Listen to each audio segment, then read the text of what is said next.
जलालपुर पीरवाला में सहूलत बाजार तो कायम कर दिया गया, लेकिन सहूलत बाजार शहरियों को सहूलत देने में नाकाम हो चुका है, जिसकी वजह से खरीदारी की गर्ज से दूर दराज से आए शहरी परेशानी में मुब्तला दिखाई देते हैं।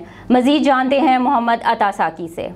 जी बिल्कुल, इस वक्त मैं मौजूद हूँ जलालपुर पीरवाला में लगाया गया सहूलत बाज़ार में। सहूलत बाज़ार में आवाम को शदीद मुश्किलात का सामना करना पड़ रहा है, क्योंकि सहूलत बाज़ार में बाहर से ज़्यादा रेट्स पे चीज़ें मुहैया हैं। मेरे साथ कुछ शहरी मौजूद है, आइए इनसे पूछते हैं।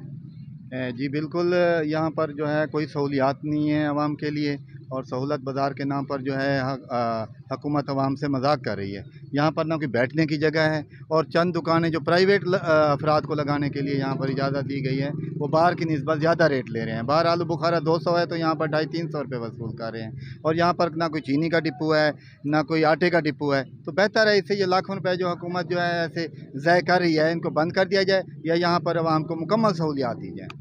जी बिल्कुल, शहरियों का यही कहना है कि हुकूमत की जानिब से ये आवाम से घिनौना खिलवाड़ किया जा रहा है। हुकूमत को चाहिए थे यहाँ पे सहूलियात मुहैया करे या फिर बाज़ार को बंद कर दिया जाए। जी।